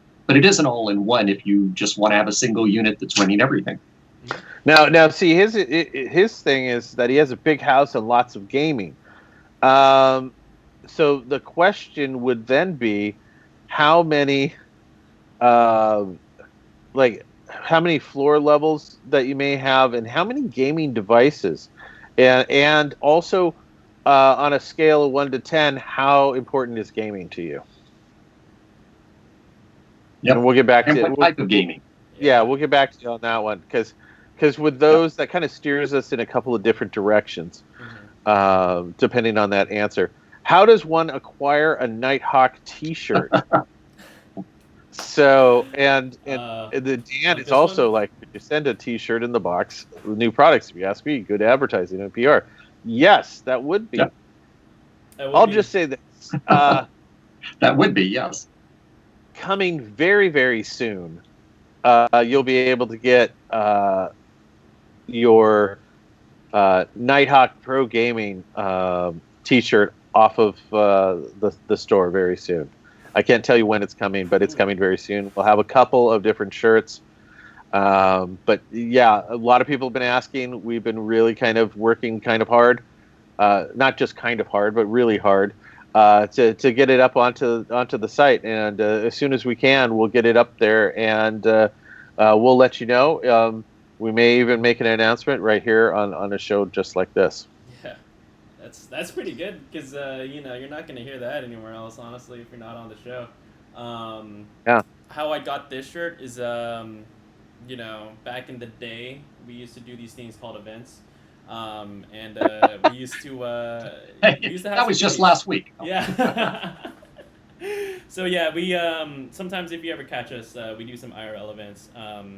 We do have some goodies to give away. So again, we're playing it safe for right now. But if you ever see us in your neighborhood soon, come and see us because we might have some cool things to give away. Yeah, and the jersey. The jerseys, if you guys are vocal enough, we may get the jerseys up as well. So it's just all it's all really up to you guys. And then Dynaminos is back. How are you guys? Well, we're here. We're doing pretty good. Yeah. But you seem to be having an issue with your PS4. Got Cat 6. Got cable connection. Seem to be doing everything that you need to be doing right with the connection 50 down, 5 up. PS4 on GeoFilter, when he plays Call of Duty, his first 3 bullets don't register, or he says that it's a lag. Can you help me on what settings to remove this lag?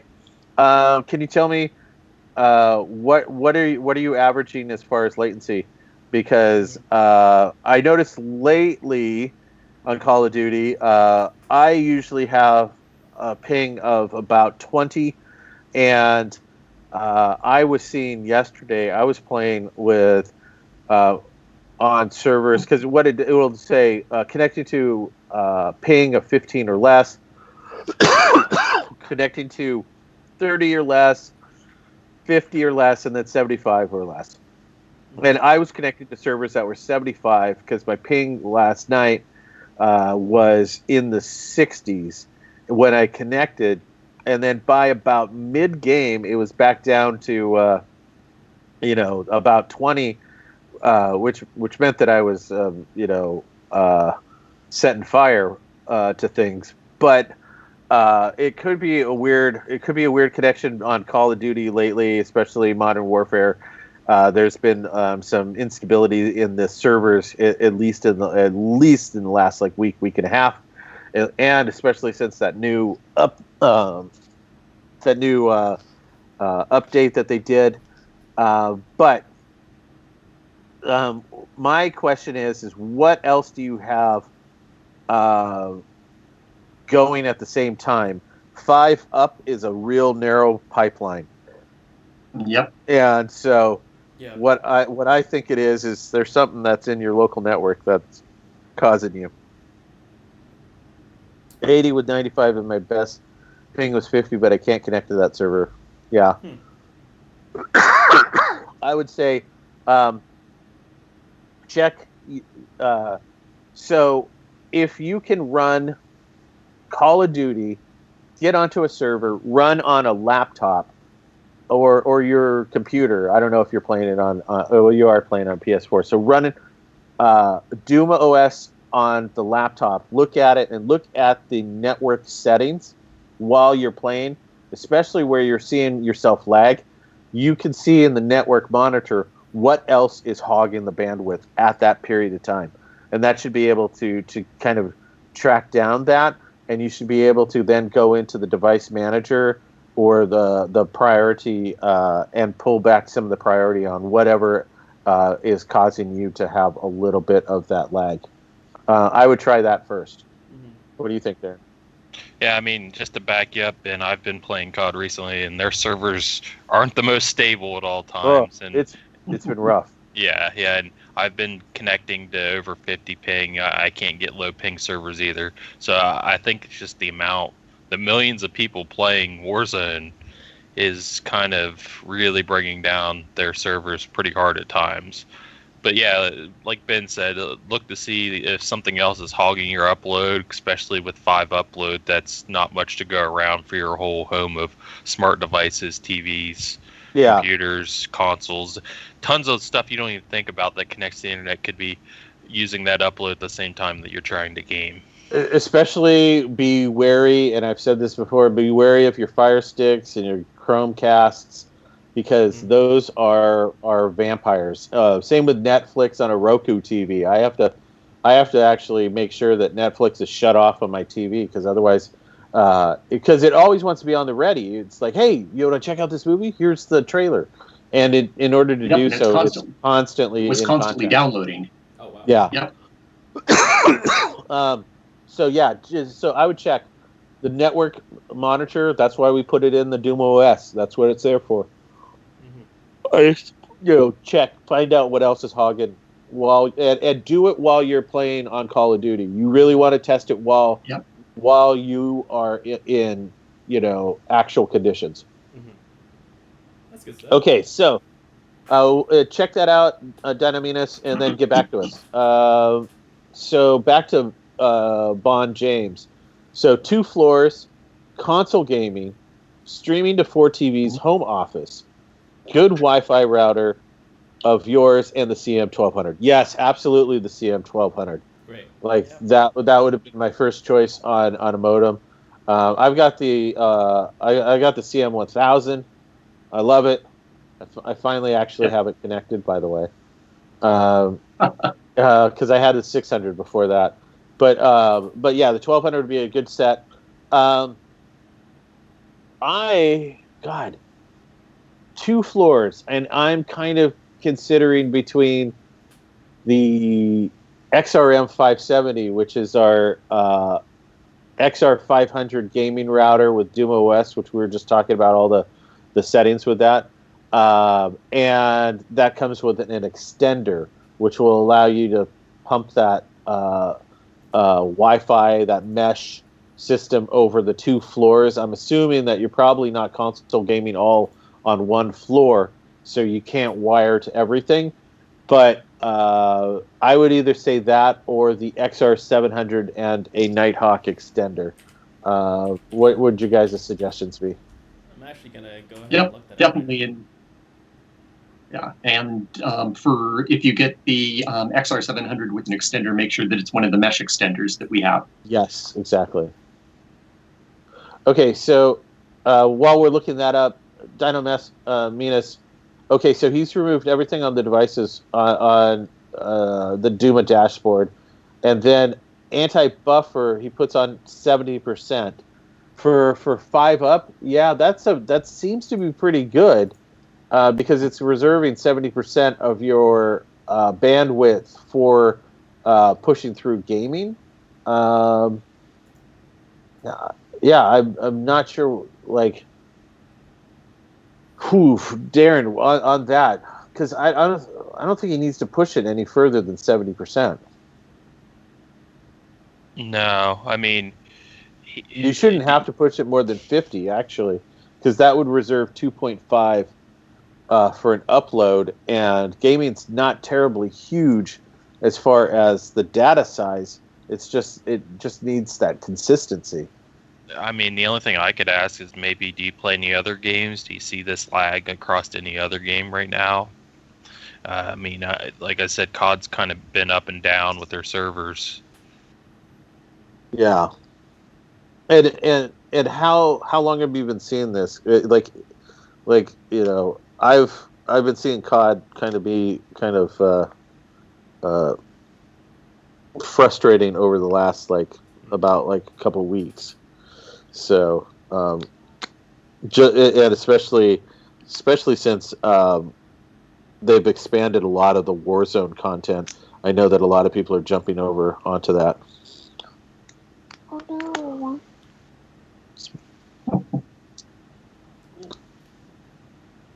Yeah, so there's a couple things here. There was a lot of information actually that we just kind of went through.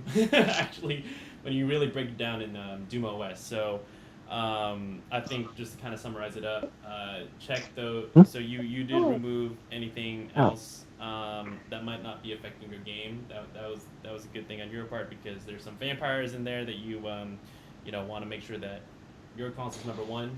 Nothing else is sucking up that bandwidth, because some devices are a little sneaky. Forgot if you guys mentioned, but I think 70% was good for anti-buffer bloat. Yeah, between 50 and 75. Okay. For his situation. Okay. What are models and offer extenders? So I would say, to be honest, I would go back to Bond. I would look at the XR700 or Orbi. I mean, Orbi's going to get you. If it all depends on how much gaming is important. Because if gaming is really the top thing that's important, you're going to want the pro gaming routers, because they have specialized software just for prioritizing gaming, troubleshooting, as we were just doing with Dynaminus, with finding out what is taking up space in your local network, prioritizing by not only by game, device, application. We have 4 levels of prioritization. So I would look at that, or the CM 1200 with the XR700 and I would say the EX8000. Mm-hmm. Yep. Yeah, the EX8000, that's a good extender. And again, these are all products that will give you Doom OS. So again, these are very gaming oriented products. That will be able to make sure that, especially when you're playing online, that you'll be able to prioritize those gaming devices. We do have other mesh products out there. Ben did mention Orbi. That one is more for a set it and forget it kind of, I guess, if you just want to set it up, you don't want to fiddle with it, you don't want Doom OS, you don't want to prioritize your stuff, just let it do its thing. That's what Orbi is. And I will mention one thing is Nighthawk Mesh. We do have the MK62 and the MK63. That is kind of, when you compare Orbi and Nighthawk Mesh is more of kind of like that Android, a little bit more of a technical fiddler kind of network, and then Orbi is going to be more of your iOS. Again, set it and forget it, let us do its thing, polished, leave it out in the open. Everything's very great, but it just really depends on how much control you want over your home network. Cool. Yep. Yeah, so I think we're pretty much caught up with Bond James, Dynaminos. Keep us updated on any further questions you guys have. We're reaching the last 27-ish minutes or so. So yeah, we still got a good amount of time left on the show before the long weekend. So we'll be here until 2 p.m. Pacific time, and then we'll also be here as well for next week. So Jaime, we got another question coming in, following up on the Nighthawk X10. Can I put the X10 on layaway at Walmart in your area? In his area, I don't know. You have to check with Walmart. Mm-hmm. Yep. I honestly I wouldn't know, but I would go ahead and check with them. Walmart or Best Buy. Pretty much, like you saw the Reese's peanut butter cup commercials about where do you find a Reese's peanut butter cup, and he says practically anywhere where they sell things. Same with our products. You're going to be able to find our products on Amazon, on our site, Walmart, Target, everywhere. Oh no, don't worry about that, Vaughn. Thanks. Like that's what we're here for. We're here to kind of give you the information that you guys need, and I hope that helps both of you guys out. And I hope that you find the right tool for what you guys are looking for. But if you're really serious about gaming, then the pro gaming, Nighthawk Pro Gaming stuff is like hands above anything else that's on the market. I'm not just saying it because that's my brand. I'm saying it because it really is. It took my ping from 150 down into the 20s. I used to be garbage on any sort of first person shooter, and I wouldn't say I'm fantastic, but I definitely getting better than average kills. Yeah. Don't give the expectation though that the new router will make you a better gamer. No, it won't. Just optimize you still have to get do. good. You still have to get good. Put the hours in. Know. Well, you put that on the and it makes you handsome and rich too. It does, and it is the bomb for such great games as like Mud Runner. Boom. Hey, that's we're gonna shout game. Out to Angela's stream. Hey, yeah. Because you could catch us here every Friday. We'll be doing tech support live. But kind of shout out to Ben. We do Twitch streams every Monday to Thursday on twitch.tv/NighthawkProGaming. So if you like what you see here, we stream every day essentially through the week. We got Ben, you're on Monday, I'm on Tuesday, and we got a couple of our other guys playing League of Legends and Valorant on Wednesday and Thursday. So if you like hanging with us, we want to hear from you guys. So yeah. Yeah, unfortunately, I will not be streaming this Monday. It's a holiday, but I probably will be dropping in the war zone. And so we got a question from Jarnet 913. Can you talk about the Orbi AC3000 RBK53-100? I'm assuming mesh system. Yep. I have it on the way, and I was just wondering what to expect. I'm using the RBR20 now with one satellite.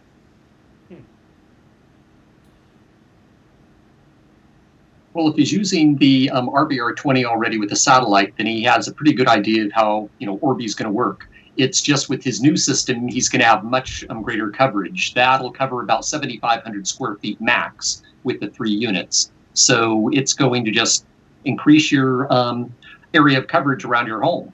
But the single SSID, being able to connect in no matter where, not having to worry about which one you're connecting to, it'll be the same as the system you have.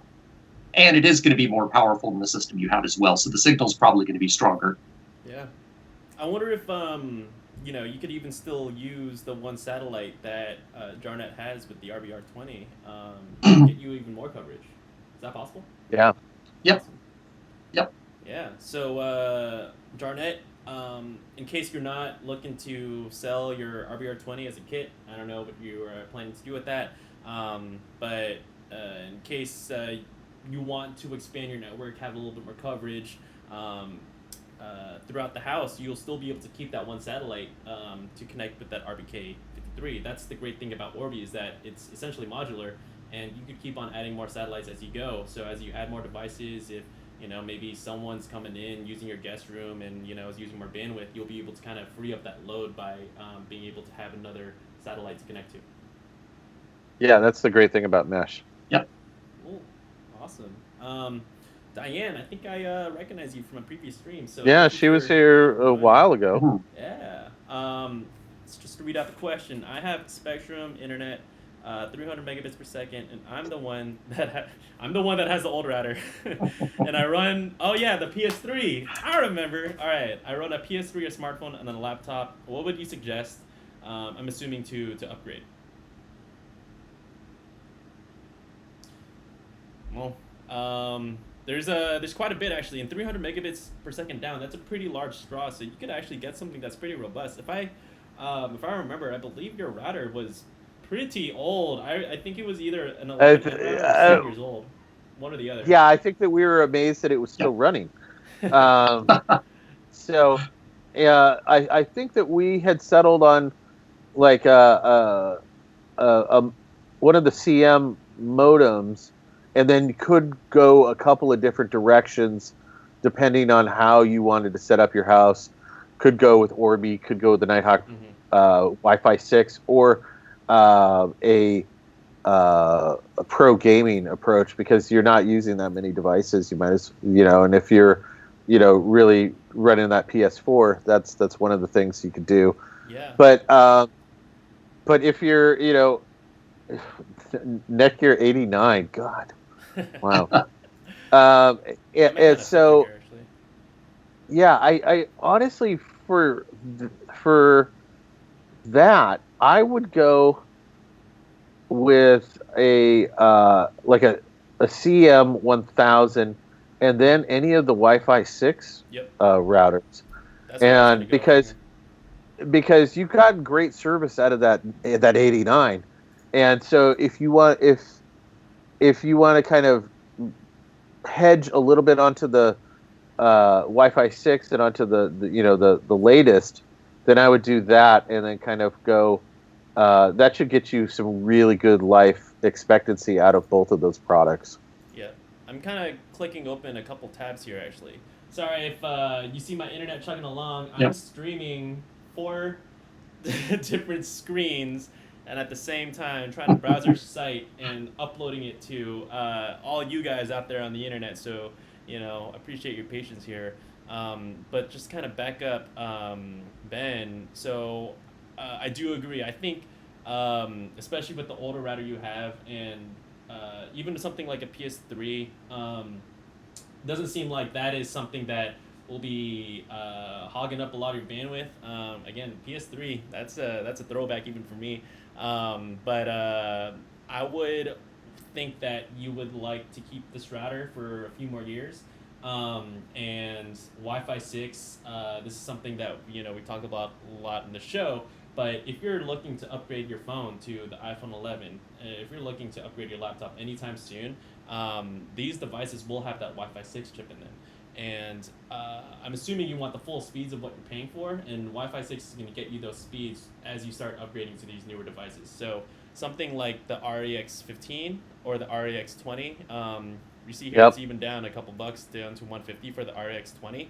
I think something like this, if you're doing okay with your current setup but looking just to upgrade, one of the lower spec Wi-Fi 6 routers should do you pretty well. Yep, I agree.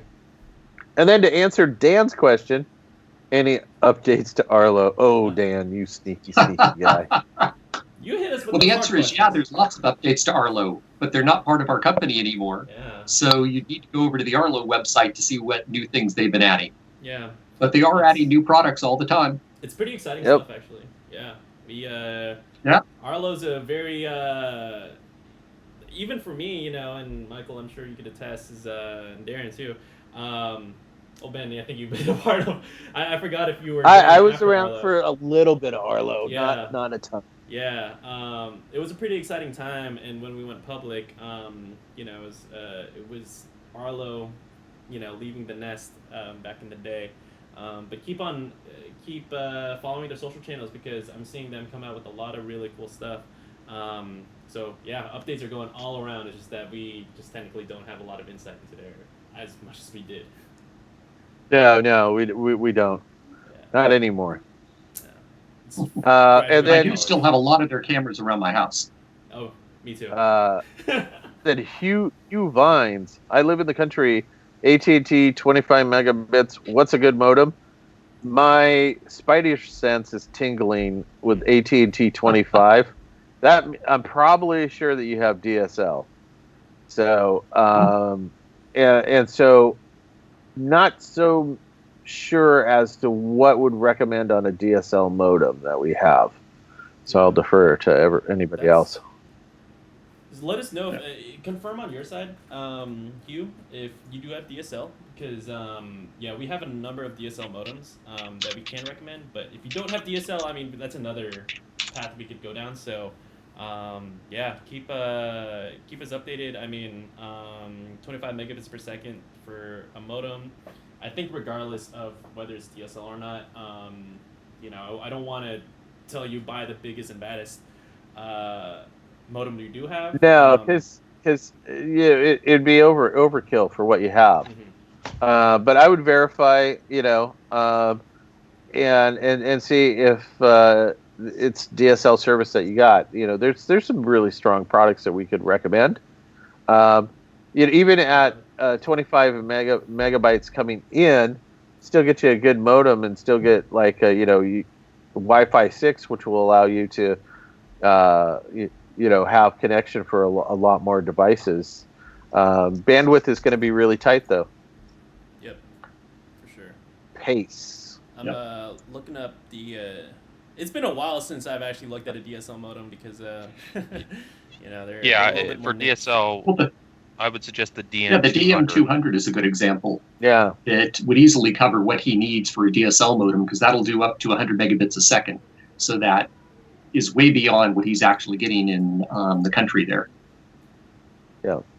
So it comes down to more price point, and if you want to add a good Wi-Fi router into it, how much do you need there? You could go Wi-Fi 6 or just connect any of the other routers that we have, to that, and you'd be able to get your 25 megabits. Yep. Awesome. Good advice. So DM200, huh? Yep. Yes. All right. Yep, the DM200. Loaded it right. And then RR has a question. He wants to connect his home office. It's a Pace modem. Yes. The question is it a DSL? I'm assuming it is with AT&T because usually AT&T speeds are 20, 25, 40, and 50 in the DSL range. But yeah, because it's not cable that's coming into your house from AT&T. Oh, it is DSL or Orbi. Yeah. Yeah, when he said Pace modem, I went and checked, and yeah, that uses Fusion DSL. Okay, yep. Cool. DM200. DM200. I'll float it up one more time. Orbi plus DM200. This is probably the best setup you could probably get. It's our best DSL modem. You'll be able to replace that one. Hopefully, get rid of any kind of monthly fees attached to that if that's coming from an ISP. But plug that into Orbi and you should be good to go. Cool. All right, so Hugh, let us know. We'll be here. We got about another 14-ish more minutes. 14 minutes. Cool. Getting down to the wire. So, RR, got a follow-up from you. I want to connect my home office, which is in the garage, to Ethernet. Should I do a switch or a bridge? What would you recommend?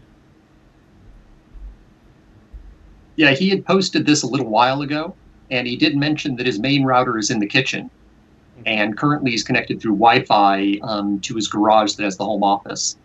And using a switch, the only time that you'd use that to connect is if you can actually run a physical wire from your garage over to your house where the router is.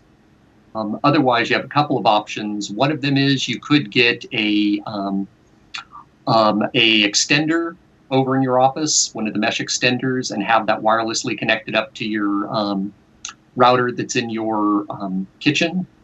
If your kitchen and your garage office is on the same circuit in your home, you could also try a couple of our power line devices, and that's a nice way to bridge from a house over to another structure.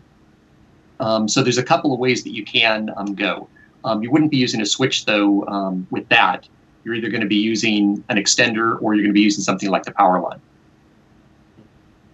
Awesome. Yeah.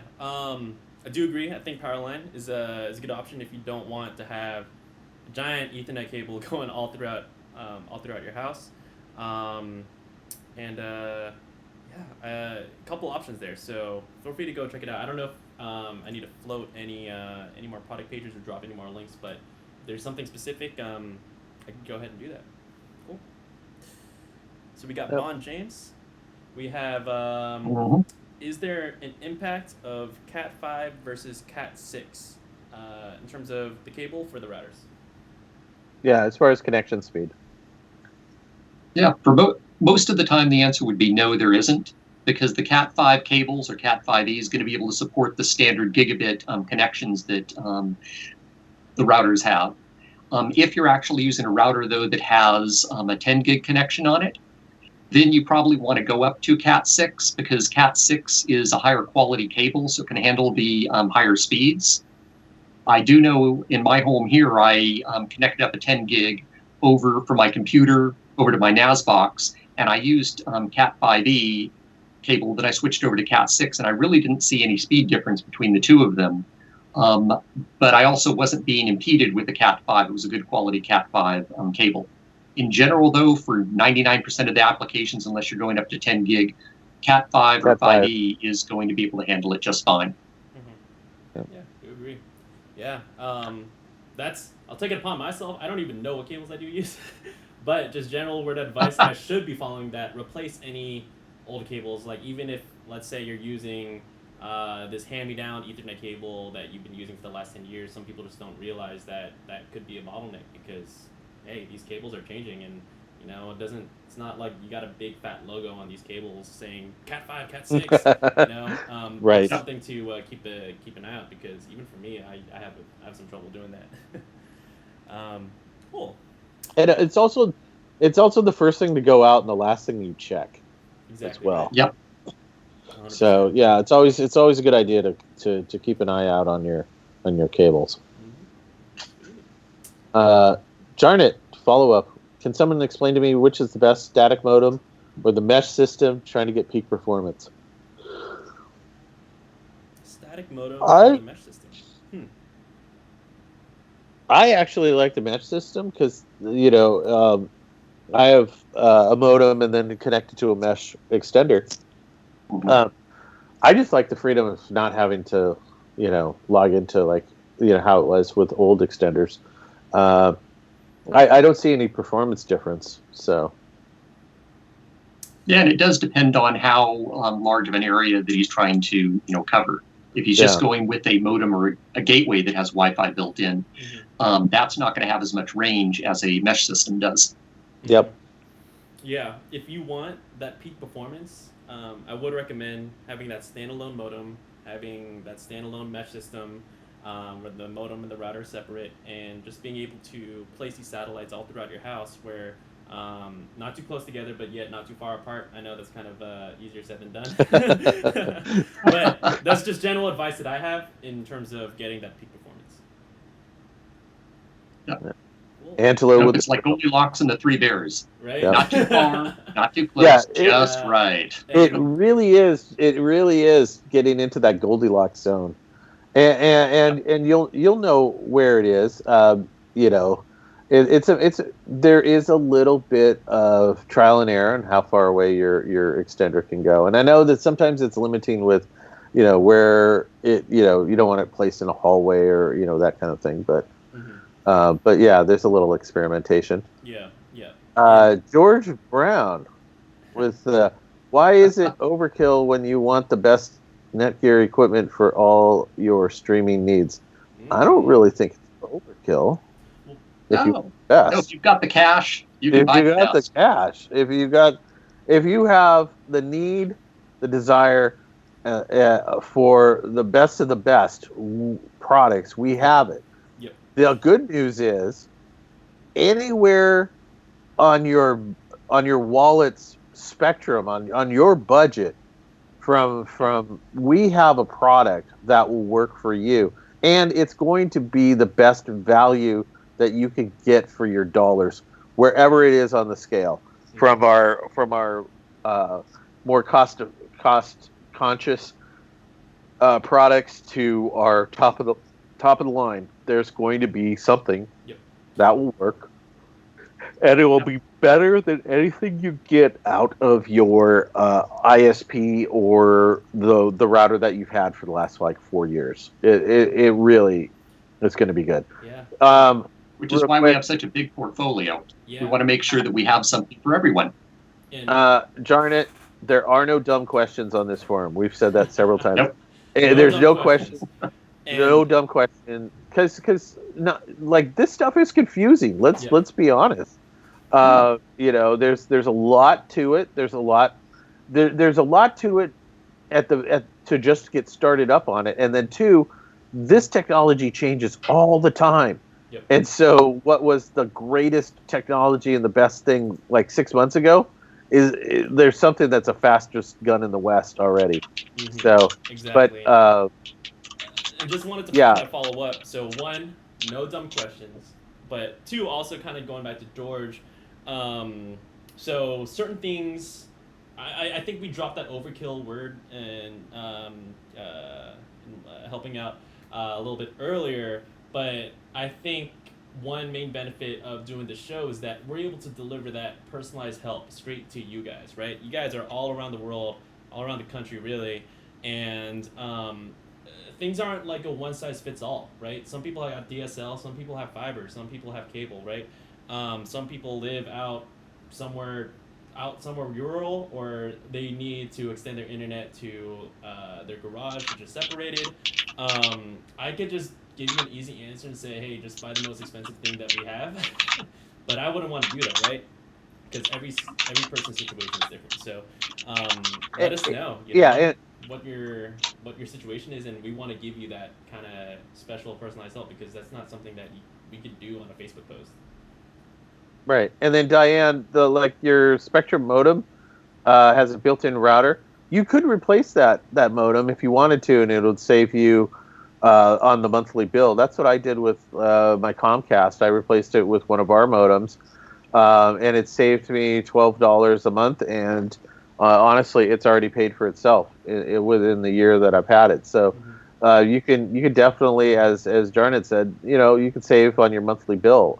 Lowers your bill, you get a better performance, and you get a solid product.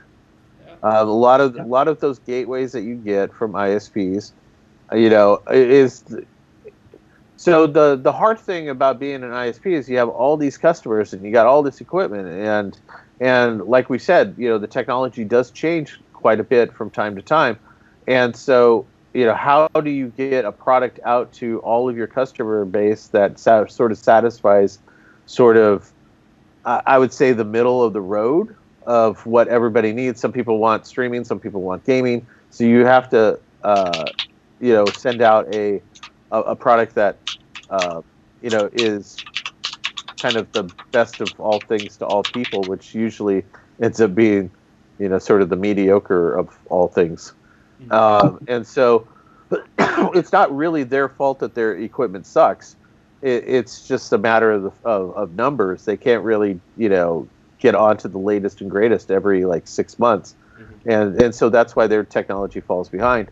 You could have a provider that you've been with for 5 years and ask for the latest gateway, and they'll send you the same one that they shipped out to you 5 years ago. And so that's where we come in, because we're always on the performance. Think of us as we're like a performance, parts dealer, that you may get for your car. Yeah, you can buy the stock version of the car, but we're definitely going to help you get better miles per gallon or better performance out of it. And so you'll always find better quality, better performance out of our products, hands down. Yeah. Yep. And also, Diane, in addition, I did drop a link to the Spectrum page that shows you which modems have actually been certified by them. And it's based on speed, so you can go down to anything that's 300 megabits or higher, and that'll show you all of the modems that they actually allow on their network at this point, and you can find the NETGEAR modems that match within that category. Awesome! Thank you for doing that, Michael. Cool. Oh yeah. So we got last 2 minutes. We're gonna kind of rapid fire. I think we got 2 more questions, so 1 minute per question. How far can AirBridge go? Dan. 3 kilometers. 3 kilometers. Maximum line of sight, point to point, is 3 kilometers. 3 kilometers. I would love to That's tell amazing. that to you in miles, but I'm really bad at numbers. So 3 kilometers, that's your final It's answer. 9,000 feet. Yeah, There we go. It's 9,000 feet. So you're looking at slightly less, I don't know. However, it's a couple of miles. How about that? Close enough. That's Bay Area, hella far. All right, cool. And then It's 1.8 miles. Yeah, 1.8 miles. Perfect. And doesn't have to be correct. Doesn't have to be line of sight. Basically, yes. If there's a few trees in between, that's not going to completely kill the signal. But if you've got buildings and things like that in the way, then no, it's not going to go anywhere near that distance because it literally is a point-to-point connection. Yeah, I would say the better you have line of sight, the better the connection. Cool. And our last question, I think this is going to be a really good one. What makes Neckyard different than others? This is the golden question. Tech support. Us. Yeah, that's why we're here. We're here to make this different by being here for 2 hours on a Friday, talking to you guys, helping you guys out. Not to sound like, where was I going with this? Like the quote, ice baby, if there's a problem, we'll solve it, and if we can't, we'll flip it to our DJs, which are our tech support. I don't know where I'm going with this. It's the afternoon. And but also Neckyard's been in this business for more than 20 years. So they've been making, routers, switches, modems, any sort of networking gear that you need for more than a couple of decades. And they are the leader in networking. So that's pretty much one of the things that makes them the best. Mm-hmm. Yeah, and because of the fact that we are we've been in this business for a long time. We know what we're talking about. We're always constantly innovating. It's like Willy Wonka's shop, really, back at the office. And we're always constantly innovating. Kind of like we don't. I would, and I'll put this out to the whole group. Our mindset is really not to settle. Mm-hmm. So we're always kind of pushing. What's the next thing that we can push? What's the next? Yeah. How do we make this better? Because it's in our name, NETGEAR. We're gearheads. We like just tinkering and making things better. Yeah. Just to drop a quick line, you are talking directly to the social team, the tech support team, the technical marketing team. Like, we have those megaphones that could echo what you guys are telling out to everyone else. So if you guys want to see, hey, make this Wi-Fi 6 thing, we could deliver that message. You guys want to say, hey, you want to hear about a live event about Doom OS. All right, we're going to do it next Tuesday, right? We're here to listen to you guys, and we're here to just essentially create content that is there to help you because, not everyone has, the time or the will to get on the phone and, call a traditional tech support line. This is why we've been doing these live events. It's for you guys. So, that's what makes us Neckyard, right? That's kind of my pitch. I think my role. I think one other thing, Angelo, I think that they're asking about a link that did not show up. Hey, Diane was asking for the link, and I dropped it in there again. Okay. I'm the not second time. seeing it. Hey, I haven't seen it either. That's odd. Maybe Michael send it over to me. Yeah, because I can see it on mine. Yeah. Sure. Yeah, send it over to Angelo. We'll drop it in before we say goodbye. Yeah, let me grab that. No worries. I just want to thank everybody for being on the stream today. And are they going to make a Wi-Fi 6 router with NetDuma? God. I would love to answer that, but I can't. Otherwise, they'll shut our sound off again. But stay tuned, Army of T. We'll be making some sort of an announcement sometime. Wi-Fi 6 is where the technology is going. So if you're a betting person, I would say that it's probably a good chance that we're going to do something in that direction. And the T-shirt. Where's my link for the T-shirt, Dan? The T-shirt. It's coming up. It's not on the store yet. We'll stay tuned next week. Hopefully, we'll have an update for it. Awesome. And then Bond, James, thank you so much. I hope that come back next week. Tell us what you got. And same with Diane. We really are doing this for you guys, and we really are. Your guys' support is what keeps this going. So thank you guys so much. Yeah. I'll let everybody else